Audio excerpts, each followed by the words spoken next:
Welcome to Conversations with B'nai B'rith International. I'm CEO Dan Mariaschin. Thank you for joining us today. Through his stylistically dense and politically uncompromising works, Arthur Szyk became one of America's most prominent cartoonists and caricaturists during World War II. Though few artists did as much as Szyk to make the American public aware of Nazi atrocities against Jews during the Holocaust, his work would be far less known without the extraordinary efforts of Irvin Ungar.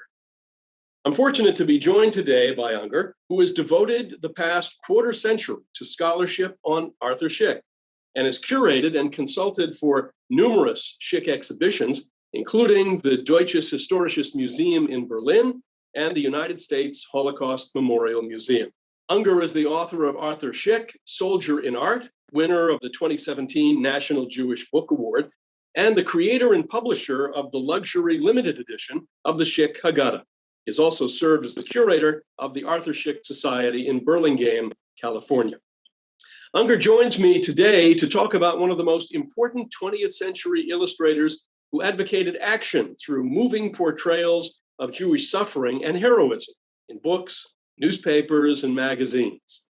Few could rival the impact of Szyk's work, which provides a visual and often acerbic commentary on contemporary issues, including World War II, the Holocaust, and the creation of the State of Israel. Irvin, thank you for joining me today. So glad you could be with us. Thanks for having me, Dan. I'm very excited to be able to speak to your listening audience, for sure. Well, the first question really is the obvious one. Many people are out there who have either painted or illustrated Jewish art. How did you become interested in Szyk's work? And when did your involvement with Szyk's art begin? And perhaps more important, what motivated you to become both a collector and a prime mover in the revival of interest in his work and his reputation as an artist? Well, first of all, let me start with, it goes back to when I was getting married and I needed gifts for people in my wedding party. This is back in 1975, a long time ago. And I walked into a bookshop in Manhattan and I saw reproductions of Arthur Szyk's Haggadah that were printed in 1956, 57. This is the first popular edition that was printed. And I bought copies of that for people in my wedding party. That's my first recollection of ever seeing Arthur Szyk's art. Years followed when I was in the pulpit rabbinate, and I really didn't think of Arthur Szyk much during that time. I guess I didn't have much time to think at all, quite frankly. I was always so busy. In any case, after I left the rabbinate, after 13 years, I entered the antiquarian book world, became a rare book dealer, buying and selling rare books for a living. I rediscovered Arthur Szyk's art in an antique shop when I kicked a box of books. This was in Pittsburgh. I kicked a box underneath a table. I picked the box up. I opened it. I saw reproduction holiday prints that the colors jumped out at me. They looked just like the colors from the Haggadah that I had seen 13 years earlier. And I bought this box of prints. I started to mat them and to show them at antiquarian book fairs. People came to my booth. They looked at them. And at the same time that people started to buy them, I also discovered a book of anti-Nazi art that Szyk had illustrated called The New Order. And I thought this was fabulous. Here was an artist who was both biblically attuned to creating religious art, but at the same time creating political art. And the idea that politics and religion for me mixed, as I think that the Bible does, since it's a book basically about human dignity and about survival and freedom. I thought Szyk's art was a vehicle for bringing to the world an artist who both through his art and through engaging in the colors and the detail and the brilliance of the art, but also art with a message, helped visually articulate what my own value system was, which was basically to care about ourselves as our own people and then use the best of our tradition to advocate for humanity at large. And this is what I think Arthur Szyk's art did.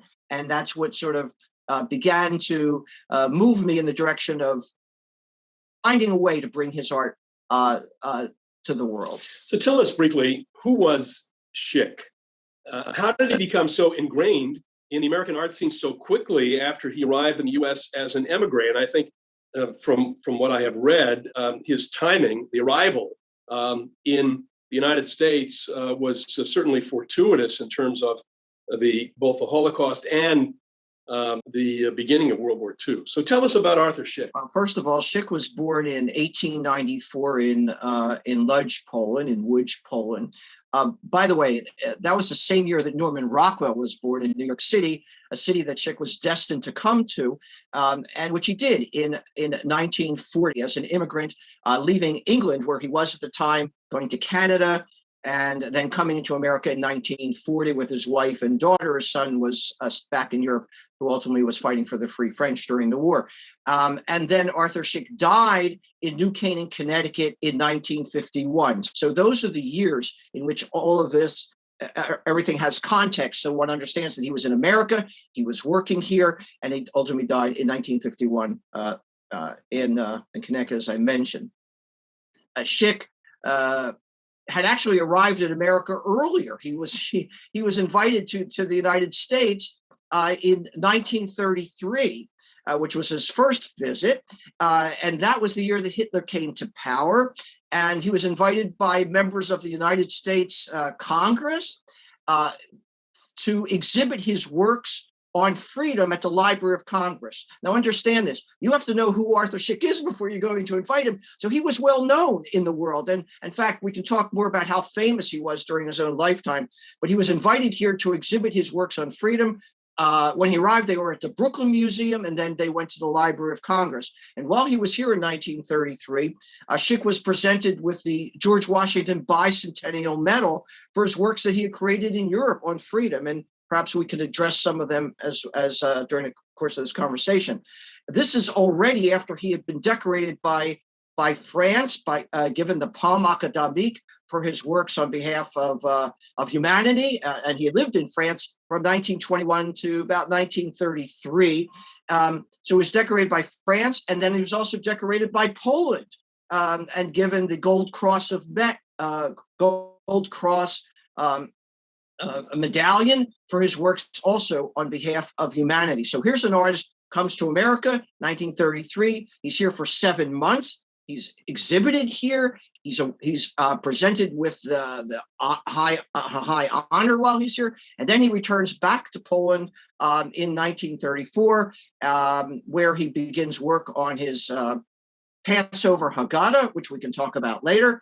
And after 1930, from 34 to 36, and in 1936 he moves to London. He's there from 1937 to 1940. He's in London. Then he comes to America, where Szyk, who had created political art in Europe from the early 1930s, when Hitler had come to power, works were being reproduced in magazines, newspapers. He had created political art even as a teenager when he was in Paris. I know I'm jumping back and forth, but I'm trying to make a point about his political art here. But when he was in Paris as a student, he was also creating works commenting on the ills of society, the influence of Germany on Poland. In his later 20s, he created political works. So he was always involved in political art. When he came to America in 1940, he immediately was recognized, and Szyk went on to become the leading anti-Nazi artist in America during World War II. And of course, he's here throughout the war. He's creating other kinds of works throughout his lifetime. We can talk more about them, but that gives you an idea that brackets his life from 1894 to 1951. I mentioned Rockwell because I'll be talking about him a little bit later when I make some comparisons, if you should ask me certain questions about that. That gives you the framework for his life, hopefully. Where did he study, and how did he first encounter the art that became his primary, if not his only, influences? For example, manuscript illustrations of the Middle Ages and paintings of the early and high Renaissance. Was he exposed to these styles and eras, do you think, in his native Poland? Where did that come from? Or was it simply his broader interest in history? History and art were his two passions. That's very, very clear. Also, with regard to being influenced by the illuminated manuscripts of the Renaissance and afterwards. And by the way, when we talk about Arthur Szyk as an illustrator, as a painter, as an illuminator, a caricature, a cartoonist, all of these apply to him. He often signed his work as an illuminator. And so I think he saw himself as an artist, and those who like to make the distinction between illustrator and an artist and a painter will have a very hard time when you deal with Arthur Szyk, because you will see the greatness and genius of him in each of these subject areas. But during his own lifetime, they wrote about him, particularly in France in the 1920s, that many people tended to see Arthur Szyk as the greatest illuminator working in the style of the 16th century miniaturist. That is the greatest illuminator in over 400 years. So we're not just talking about someone who was influenced by illuminated manuscripts or who created illustrated art, but someone who was considered a genius in his own time by what he accomplished and did.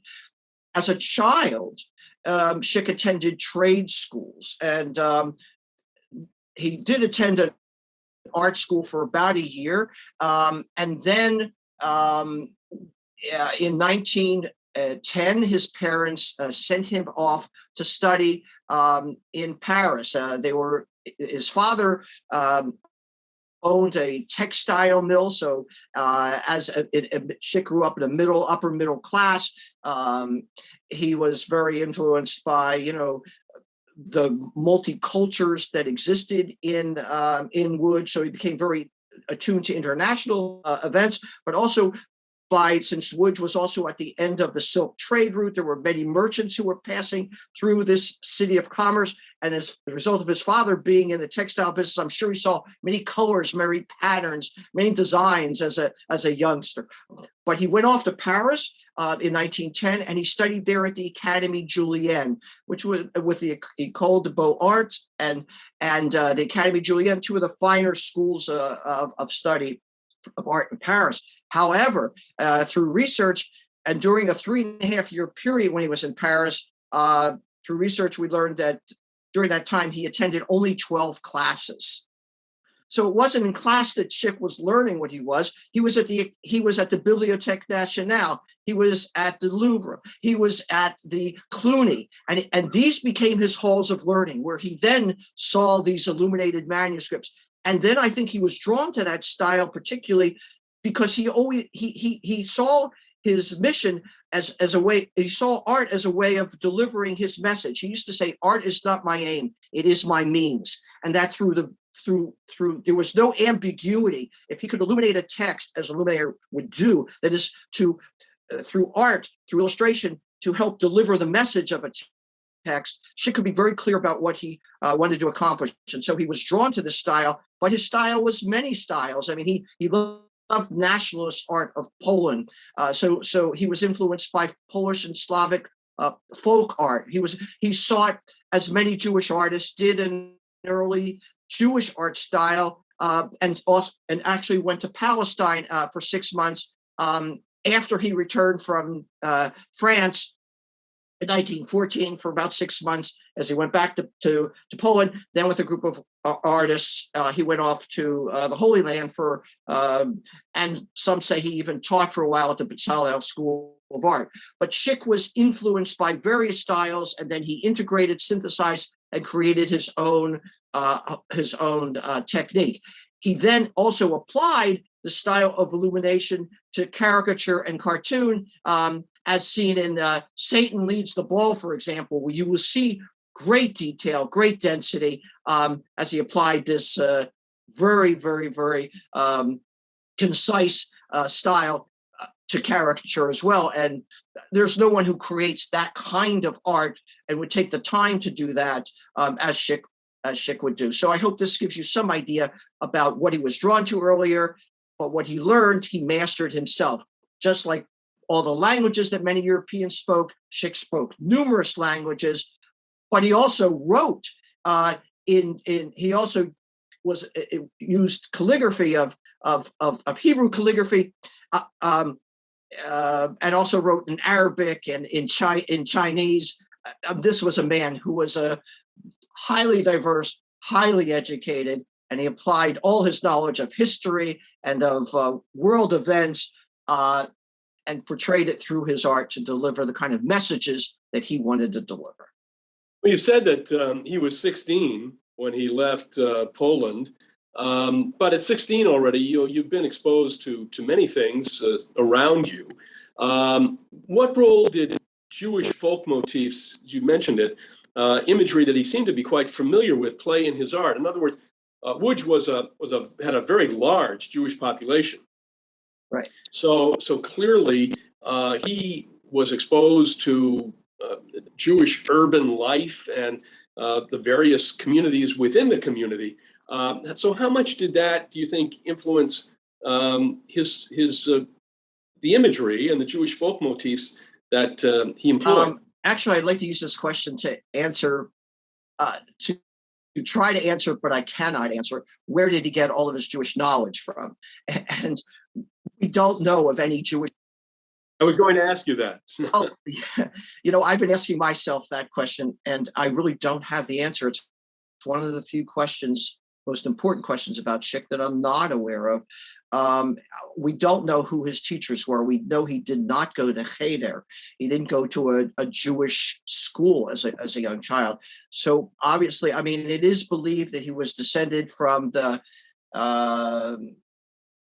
17th century, I believe, Yom Tov Lipman Heller, one of the great Jewish scholars and activists in his own time, that this was one of Szyk's ancestors. And through his ancestry and through what may have been passed down to him through his parents, and his mom maybe sharing with him biblical stories and what Szyk was aware of in his own time and what was going on, that his assimilated to Bible stories and the heroism of the Bible that he heard of David and Moses. This had a lasting impact on Szyk and was quite prominent in his art. The Jewish motifs played themselves out in many of his works, particularly in the Haggadah. You'll see Polish folk art. You'll see ornamentation on arks and synagogue decor that Szyk designed. But I think his Jewish learning came from his early childhood. And of course, Szyk was an avid reader. He followed the newspaper. He followed the news regularly. It was a world of world events. What I don't know is how a 6-year-old in central Poland would do illustrations of the Boxer Rebellion in China, as has been told about Arthur Szyk. Where that comes from, a Jewish boy, age 6, already he was creating political art before he knew what politics were. Well, I would say, it seems to me that the Zionist movement really took root very quickly in Poland. And it may be, and across the spectrum. I mean, there were Zionists left, right, center. And it could be that he already was aware of the Zionist movement, maybe not in all of its parts, but some of its parts, because his work relating to Zionism and to Israel clearly shows a very strong inclination toward that. But I'd like to move on, if we could. Now I interject one thing here. Already in the 1920s, Szyk was very good friends with Vladimir Jabotinsky. Already in the 20s, and Jabotinsky would visit his home. When Szyk was abroad, he would inquire, and Jabotinsky would visit him. And Jabotinsky would go back and forth, Poland, France. Szyk would always inquire with him about how his family was doing back home in Poland, where his mother was and brother. So he had friends in various circles and highly influential on his life. Yeah, well, that may have influenced the strong figures that he produced to represent Zionists and the move to create a Jewish state.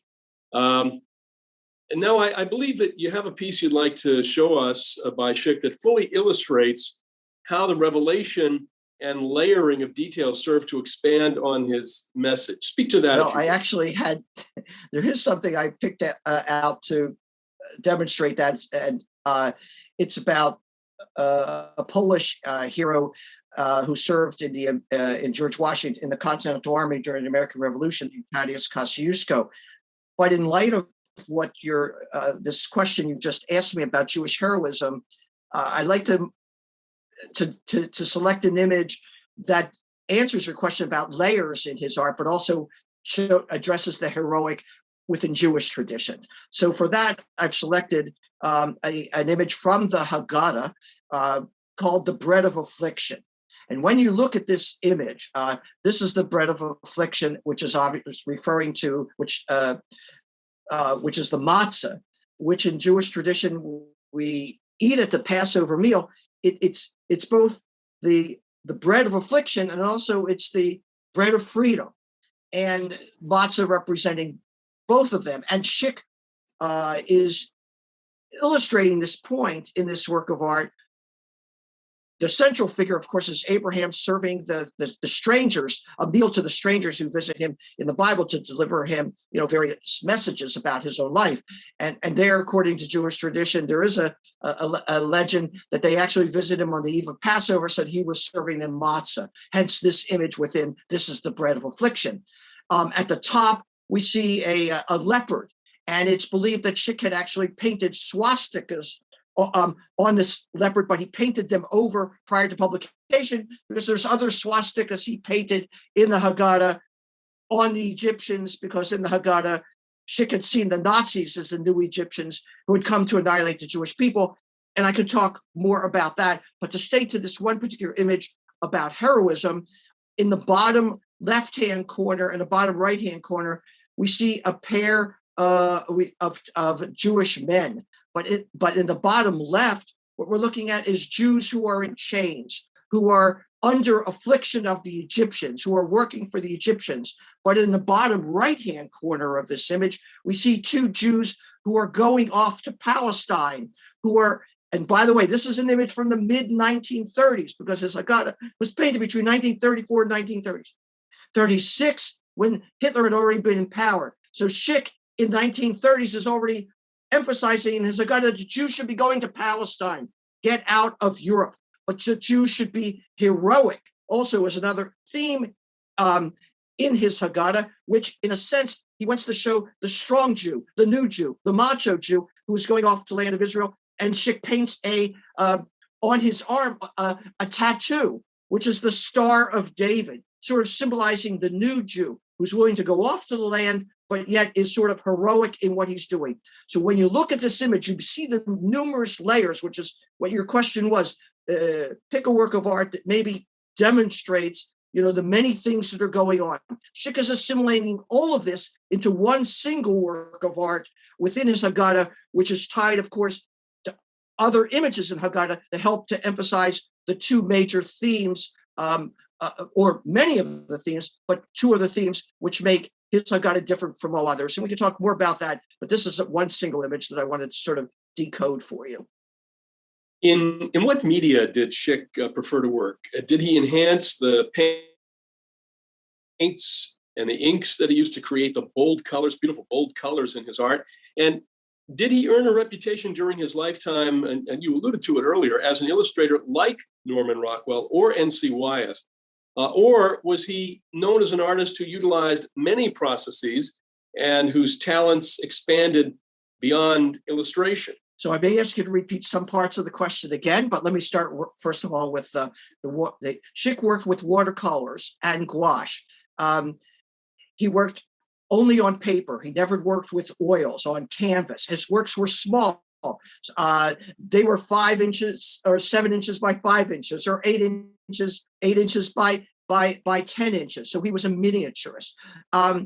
The colors became bold, and sometimes he worked, those who I've interviewed who watched him work quite often said that he used to dip his, whether it's watercolor and his pencil into water, and sometimes he put it right to his lips, and he would refine either the pen or the pencil point or the brush that he was working with, and it would go into his mouth.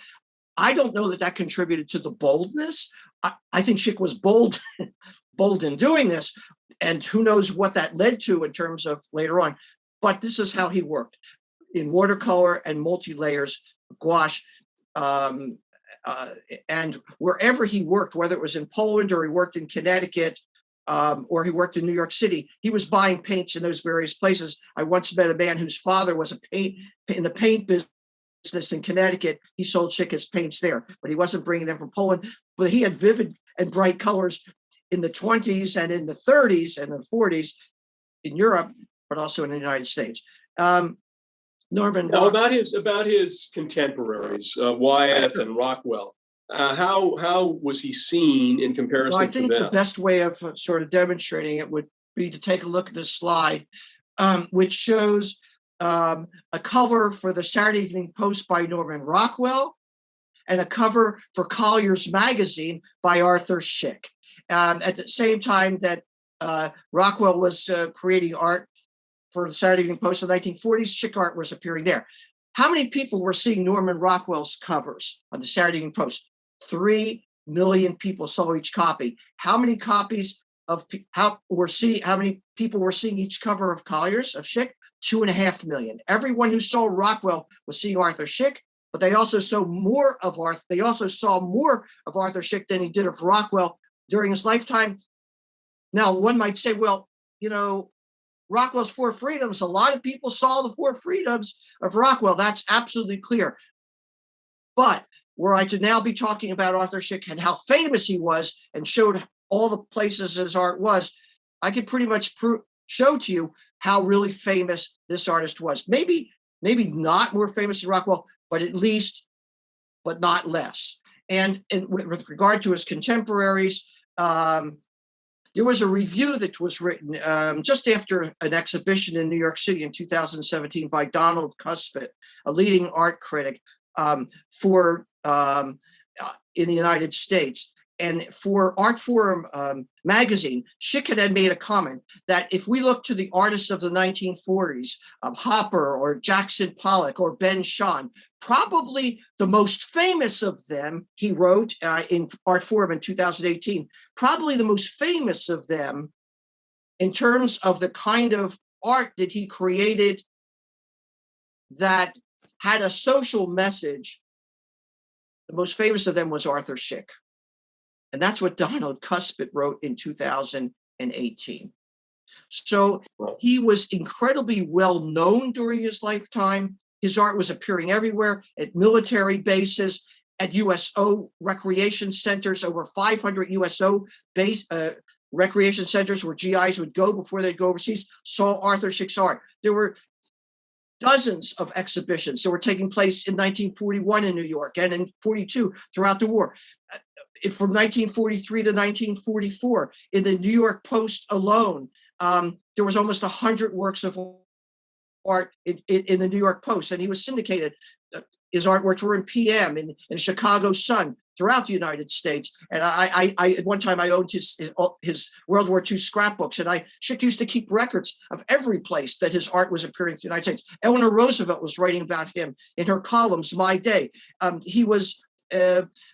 If you woke up in the morning and you wanted to have a bagel and a cup of coffee, I know I'm sort of drifting a little bit from what you said, but I really want people to understand this man was well known. He was influential, and in Jewish circles, both in the non-Jewish circles and Jewish circles. And boy, I hope we have enough time to address all these things. And I'm trying to talk as fast as I can, Dan. But if you woke up in the morning and you had your bagel and coffee, you opened up the New York Post, there you saw his artwork in the morning. If you decided you were going to make some telephone calls, you went to your phone directory. His artwork was on the front cover of the Manhattan telephone directory and the Brooklyn telephone directory with different artwork.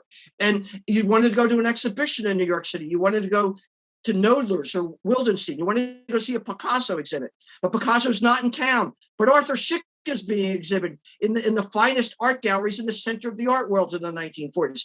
And then that afternoon, you're tired from the exhibit. You go home. You decide you want to send out some letters. You put poster stamps on the letters, like, the poster stamps like Easter seals, not real postage, but conveying a message through the stamps. And you go to the wide variety of Szyk poster stamps, and you put them on an envelope, and you send them out. And then you go like, I'm exhausted from the day. I have to go get something to eat. So you go to Times Square, you go to 7th Avenue, 42nd Street, and you go to Nedick's because you want to get a hot dog and an orange soda, but your neck is bothering you because, you look down all day, you're looking at the exhibit, and you look up, and there you see a billboard in Times Square of Szyk's artwork of Abraham Lincoln in a billboard. That's a day in New York City in the 1940s. From breakfast until dinner, Arthur Szyk is everywhere. So while his contemporaries' artwork was influential and they were important and they were ever present, Szyk's art was there, but always delivering a message, both for the American public and for the Jewish community. Simultaneous messages, but also more message, because Szyk had a war to fight in the 1940s, a war on behalf of America and its allies, and a war on behalf of the Jews. And that was how well he was seen, and with context in which he was seen as well. It's interesting. Well, it's fascinating to see the different places where his work appeared. But what you said about magazines, it's hard for us today when print is almost out of existence. What you said about Saturday Evening Post and Collier's, in terms of that big circulation. I was in Manhattan yesterday and went by a number of newsstands, and there were neither newspapers nor magazines available at those newsstands. People have just virtually stopped reading paper, but in those days, those were the medium was the message, and a lot of it was in print. If you can, Irvin, talk about Szyk's art, especially his values, and the way that his style was intertwined with his message as compared to other Jewish figurative artists at the time, for example, Ben Shahn or Marc Chagall, as well as other artists who worked for the Works Progress Administration, the WPA as it was known, or graphic artists like William Gropper, whose work is associated with Marxist periodicals. Tell us about that. What I'd like to do here is to focus on one work of art that at least will make some connection to Chagall, and also another work connected to Picasso, but to select the work of art which I think is among his most important works of art and created during the war. And I think it's his single most important work about the Holocaust during the war. And I consider Arthur Szyk the leading artist for the rescue of European Jewry. I know that I mentioned earlier about his being the leading anti-Nazi artist in America, but I feel confident I could prove that he certainly was created more important artwork during the war for Jewish rescue than anyone else. But I also believe that the single work that I want to share with you, in which I want to make a brief comparison to Picasso and Chagall, that this single work of art, I believe, is the single most important work concerning the Holocaust created during the war. It's a work that's called De Profundis, which is and as we look at this and we see De Profundis, the Latin words mean out of the depths. And this refers to Psalm 130. Out of the depths I called to you, O Lord, from my suffering, which is one of the Psalms that's important to both Jews and Christians in their liturgy. And if you look at this image, what you're seeing here is lifeless and dying Jews.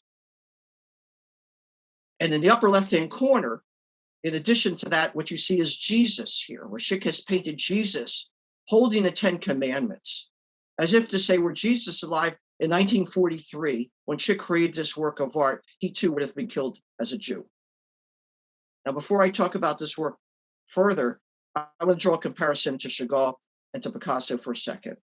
In 1937, Picasso painted Guernica in response to the bombing of Guernica by the Nazis. This work addresses tragedy.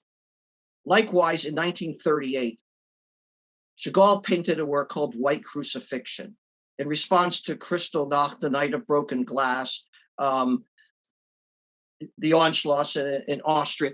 Szyk was responding particularly to 1938, and I'm sorry, that Chagall was responding to this by painting an image where there's a burning synagogue, fleeing Jews, a Jew holding a Torah scroll, running. This is looting, Jews on a boat. And in the center of this image, Chagall paints a cross with Jesus on the cross. It's a work that's controversial for many Jews and many Christians, but it's the most favorite work of the current Pope, Pope Francis. What do these two works in Arthur Szyk's De Profundis have in common? They all document human tragedy.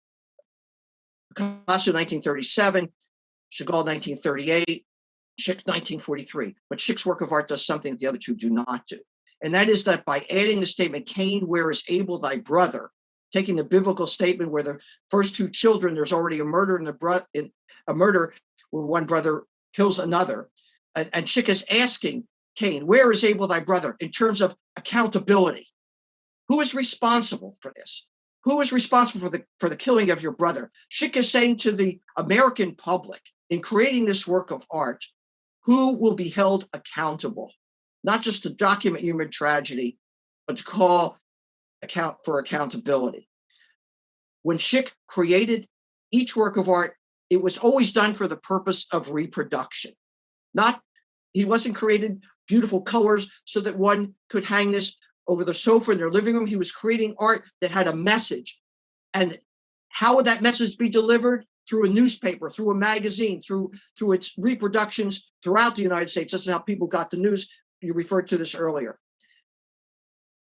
This appeared in 1943, in February of 1943, in the Chicago Sun, full page. The Szyk's artwork was at the top, and there was text at the bottom. How did this work of art get into the newspaper? Was it the owner of the Chicago Sun who placed it there? No. Was it the editor who selected it? No. Which Jewish group paid for this, calling attention to the catastrophe in Europe to the American public? Which Jewish group paid for this? No Jewish group paid for this. This was paid for by a Christian group, the Christian Textbook Commission, which was part of the Protestant Digest and the Protestant movement. What did it say? How do we know this? Because the text below it tells us who paid for it. But what does the text tell us? It says that because of the anti-Semitism that we've had in our textbooks over the decades and the seeds of anti-Semitism that we sown throughout the millennium, we have to be held accountable for this text says. Because not only is it anti-Semitic, and not only is it anti-American, but it's anti-Christian itself. And this is how Szyk's art was used during his lifetime. This was reproduced in other magazines, in other newspapers. There was conversations about this and lectures that were given about. So I know particularly one in Kew Gardens near Forest Hills in Queens. And so Szyk's artwork was being seen, it was being reproduced, it was being effective, and it was being timely, and it was embracing this fight for Jewish survival during the war years. So in a way, he was not only an artist, but he was an editorialist. In presenting his art, he was clearly making a point. He was living in a period of such international chaos, danger to the Jewish people, clearly. But this was the war. The war was going on. There was a world war going on. And it seems as if he rose to the occasion, even though with all of his other art, he was sending a message, but that he rose to that special occasion during this period to make these points through his work. Szyk said actually as early as 1934, an artist cannot remain neutral in these times. That was during his visit to America. It appeared in a Jewish magazine at the time when he's being interviewed. And then he used every fiber in his body to be a heroic figure and to use his art to try to convince the Jews in Europe at the time to be heroic, and certainly to use his art to motivate not only the Americans to become involved in the war, where he took on the American First movement in his early days of Lindbergh and Senator Gerald Nye and others, but he used his art to motivate the Jewish community in America. Szyk wasn't satisfied that the Jewish community was doing enough to rescue European Jews, but that's another matter we can address a little more fully. But Szyk himself rose to the level of being heroic. And what was he always after? It was to raise the prestige of the Jew in the world.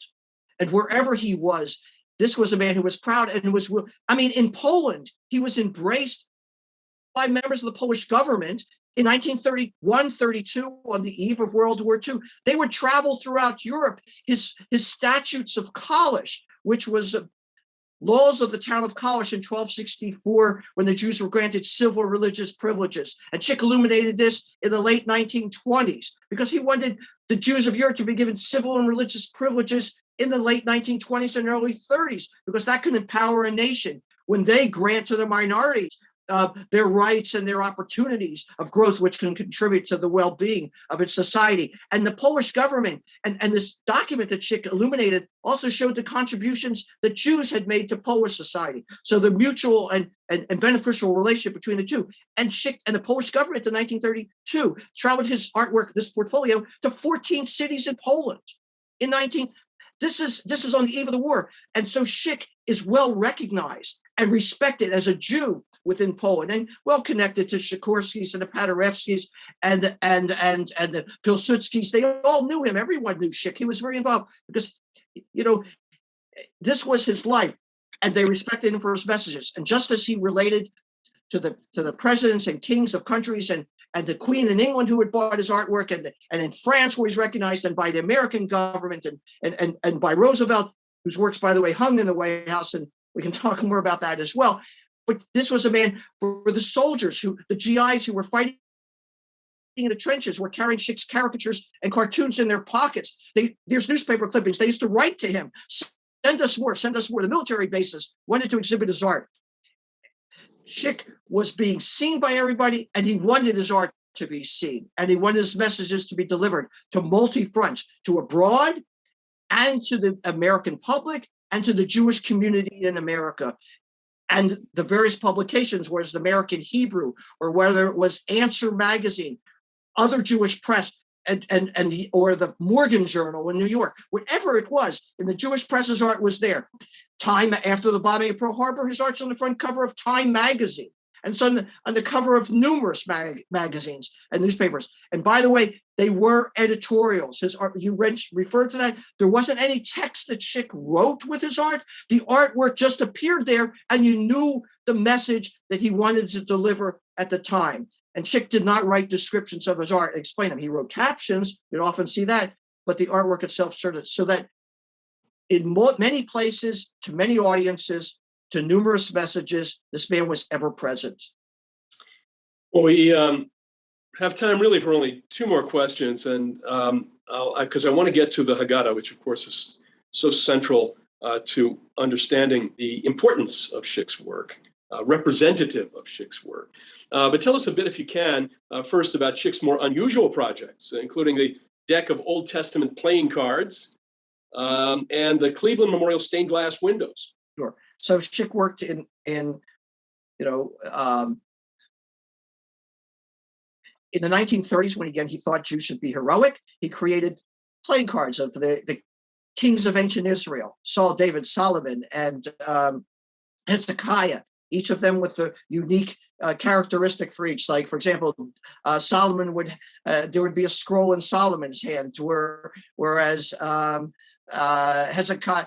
Saul would have a spear. He wanted to do away with David at one time. So Szyk knew all of these elements. The queens were the heroic women of the Bible: Ruth, Deborah, Esther, Judith, and each of the unique characteristics. Deborah was a judge, so she had scales in her hands. The jacks were warriors: Judah Maccabee, Bar Kokhba, and other Jewish generals. And then he created this artwork in the 1930s, and then eventually for playing cards, because he painted hearts, diamonds, spades, and clubs on each of them. And he wrote in French below them: King of Hearts, Queen of Diamonds, Jack of Spades, whatever it was. And then I acquired the original art and then I reproduced it as playing cards, I think about a decade ago. He also created stained glass windows in 1947 for Abba Hillel Silver's congregation Tiferet Israel in Cleveland. Had a relationship with Abba Hillel Silver. Szyk knew everyone. And Stephen Wise, he had his own take on Stephen Wise and what the American Jewish community was doing during the war. Here, and at odds that Szyk was with them through Ben Hecht and Peter Bergson and the Bergson group that Szyk was involved with. It's a whole other story, which I don't think we're going to have time for, but unusual projects included the stained glass windows in Cleveland. He did the ark for the Forest Hills Jewish Center in Queens. It's a 2-story ark, magnificent, one of the historic Jewish arks in America. And so those were sometimes he would go into the 3-dimensional artwork, but rarely. But these are some of the unusual projects in which he worked. Well, finally, I want to talk to you about your own successful project showcasing Szyk's art that you've developed. Particularly, tell us about his famous Haggadah, how it was republished, using advanced technology to enhance the pictures and the text, and any other projects that you might want to mention. I realized it's just impossible to do Szyk's work justice in the time that we have, but certainly, Irvin, you've been so instrumental in reviving his work, more importantly, in reviving appreciation for his work as a great contributor, not only an artistic contributor, but a contributor in terms of Jewish history, the inputs that he had at important moments in our history in terms of, through his illustrations, really kind of galvanizing the Jewish people on various subjects. So please tell us about the Haggadah. Oh, wow. Here's hours in a few minutes. So let's just try and put it together. First of all, Szyk began artwork on the Haggadah in 1934-36, as I mentioned, in Poland. And this for him was the great book of freedom. He went off to London in 1937 to have it printed. It was printed in 1940, but it was printed as a limited edition. And it was considered at the time, the Times of London wrote about it, that this book is worthy of being considered among the most beautiful of books ever produced by the hand of man. And this book that was reproduced on vellum, with a very special binding, and the color reproduction on the vellum was something extraordinary for its own time. This book was also the most expensive new book in the world. Each copy sold for $500. Now, what you could, in some places in America, you could buy a house for $500, certainly an automobile. In any case, this book was published, and you have to imagine 1940, the bombs, the Battle of Britain is taking place, and they're printing this Polish Jews Haggadah in London, and then this book is being reproduced. Now, this book was then, Szyk died in 1951, and then it was reproduced as a popular edition in 1956, 1957, through the 60s, 80s, through 2000. And I decided that I wanted to undertake a new edition of this Haggadah to try to reproduce the colors as close to that of the original art as possible. And so the process was through digital and inkjet printing, and this became the first book in the world, I mean it, whether in Germany or in Japan or the United States or wherever, that was printed in inkjet printing on an attempted edition of 300 copies, because inkjet printing is so slow. But printing it this way, you can get as close to the original colors as possible. I undertook this project in 2008, and many of the copies are in major museums throughout the world. And then in 2011, I created a popular edition of this Haggadah that was published by Abrams Books in New York. So the deluxe edition, which is an $8,800 book, one can also acquire a trade copy of this book for $18, and that can be acquired on Amazon. Just look up the Szyk Haggadah. And what's also different about this, not only in terms of the colors and the way in which the deluxe edition was all made by hand to hand sewn and the hand binding and so on, but also the translation and commentary is not that of Cecil Roth, who translated the 1940 edition and through the popular editions of the 50s and 60s. I commissioned Rabbi Byron Sherwin, who to me was the only person in the United States who, because of his background, is not only his Talmud and his Bible and his knowledge of Jewish history and of Polish Jewry and of mysticism, but also he knew who Arthur Szyk was, and also one of the leading model educators for me in America. I needed that kind of person to be able to do the new translation and new commentary on this Haggadah, which to my mind is the best English translation and commentary on any Haggadah in the US. I once owed 1,500 Haggadahs and did a book on a collector's guide to Haggadah. So I've seen a lot of translations. I think Byron's is the best. So this is a way of saying to the American public and to those who are listening, if you want another great Haggadah to add to your collection or a new Haggadah to take a look at, I strongly encourage you, go look at the reviews on Amazon about it and then make your decision in pictures. But you will find something very special. Maybe, Dan, if we have time, I can explicate one image in the Haggadah, maybe as a final way of sort of encapsulating Szyk, the layers of his message, the Haggadah, and his relationship to power and authority in the world. Do we have time for that? Sure. Yeah, go ahead. This would be the dedication page in his Haggadah to King George of England. As I mentioned, Szyk concluded the original artwork in the Haggadah in 1936. He went to London in 1937 to have it printed. George became the King of England in December of 1936. And so Szyk, on the dedication page, you can see a G and a Roman numeral 6 that's there, and it's absolutely clear, as the dedication says, the dedication page is to the king. And the question is, why? At the feet of your most gracious majesty, I humbly lay these works of my hands, shewing forth the afflictions of my people Israel. And this is the introduction. But why dedicate the Haggadah to George of England? Two reasons. Because England's going to be at the forefront of fighting Nazism, as Szyk sees it in 1936 and as the book is published in 1940. So that makes good sense. I'm going off to England. I'll dedicate the book to the king. And the second reason is, first of all, he's going to have the book published. And second of all, is because England is going to be published in England. Second is that he sees England at the forefront of fighting Nazism. But there's a problem with this dedication page. And what is the problem?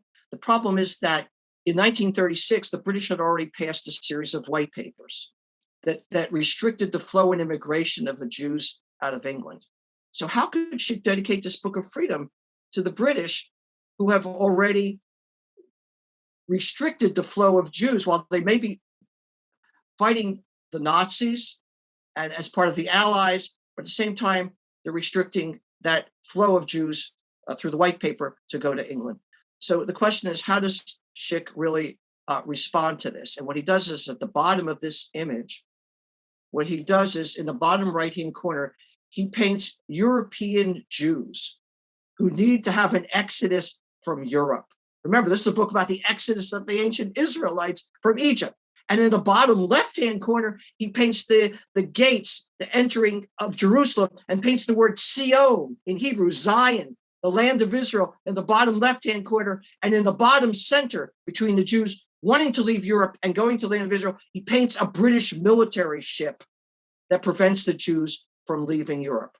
This is how Arthur Szyk introduces the Haggadah, a religious book, but for Szyk, a political book about justice, about freedom, moving history from one moment in time to making it contemporary, delivering a contemporary message to the king and to anyone who will see his book. And by the way, King George was presented with the first copy of this book, and I had a copy of the letter which the king's secretary wrote to the publishers, the Beaconsfield Press, who published. This was the only book they published.